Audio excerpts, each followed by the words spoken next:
Joël Bamogo, je suis entrepreneur. J'essaie de mettre à profit mon expérience, capital humain et relationnel acquis au fil des expériences passées pour résoudre des problèmes sociaux.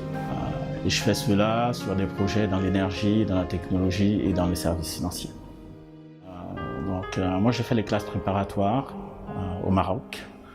À la suite des classes préparatoires, j'ai intégré l'école centrale à Paris pour un cycle d'ingénieur. J'ai fait une formation en ingénieur généraliste avec une spécialisation en mathématiques appliquées et en finance. À la suite de ça, j'ai fait diverses formations dans l'actuariat, dans la finance.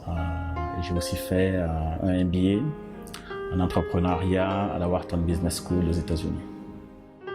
Parcours professionnel, donc j'ai travaillé dans diverses industries. Au début de ma carrière, j'étais d'abord dans l'énergie aux États-Unis. Après, j'ai travaillé dans la technologie et les marchés financiers en Europe. Et plus récemment, j'ai fait les 13 dernières années de ma carrière dans la réassurance, où j'étais au Bermudes et gérant un portefeuille d'une centaine d'entreprises d'assurance au niveau global. Donc c'est vrai qu'il y a l'assurance encore jeune, on est on est en fait vraiment dans la mise en place toujours. Donc on a eu l'agrément du régulateur en juillet l'année dernière, on a commencé les opérations au mois d'octobre. Donc on a derrière nous 6 mois de production. Donc en 6 mois de production, 4000 clients nous ont fait confiance. Donc le projet commence à décoller et à résonner dans l'environnement économique du Burkina. On n'est pas encore où on devrait être par rapport à nos ambitions, parce que nos ambitions, c'est vraiment de toucher une grande partie en fait, de la population avec ces solutions-là. Mais les premiers moments d'adaptation nous encouragent dans la continuité de ces efforts. Alors le Burkina Faso, on va peut-être plutôt commencer en fait par pourquoi le choix de ce projet. Et ensuite, le choix du Burkina Faso va s'imposer. Déjà, pourquoi est-ce que j'ai décidé en fait de me lancer dans la micro-assurance?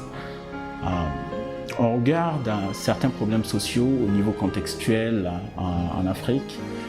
Et dans la zone UEMOA, on a un taux de pénétration de 3% de l'assurance. Donc 97% des gens n'ont pas d'assurance personnelle.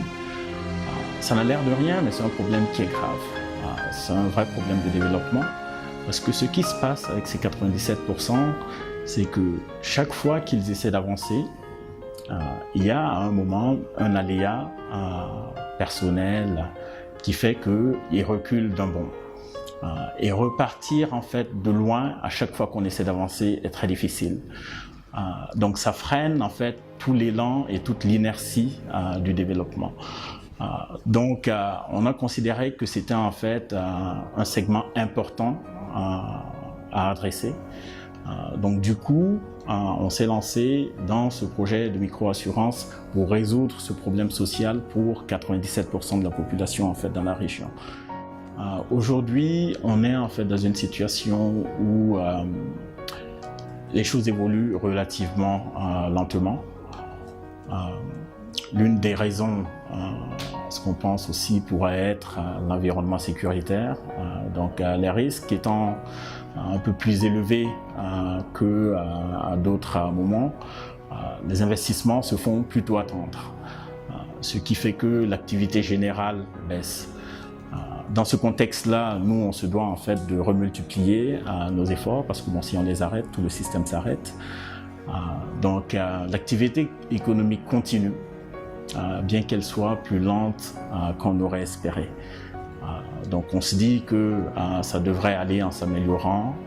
On peut, au vu de l'inversion des nouvelles sur les derniers mois, et on espère qu'avec le concours des politiques et de l'État, la situation sécuritaire va se stabiliser et permettre à l'activité économique de repartir d'un élan plus fort.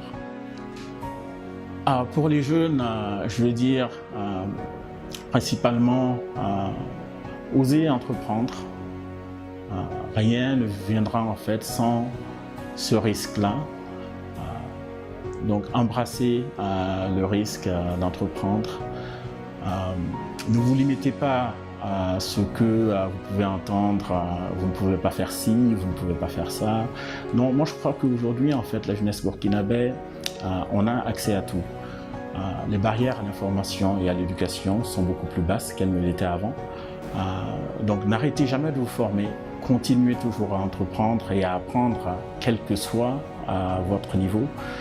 Parce que vous verrez que chaque fois que vous apprenez, il y a d'autres barrières en fait qui tombent.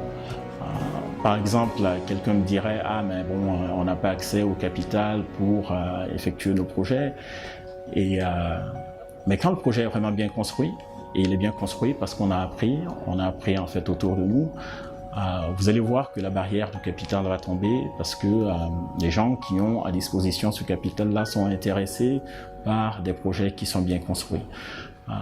Donc bon courage et j'espère que chacun trouvera en fait sa voie dans les outils aujourd'hui en fait qui sont de plus en plus disponibles.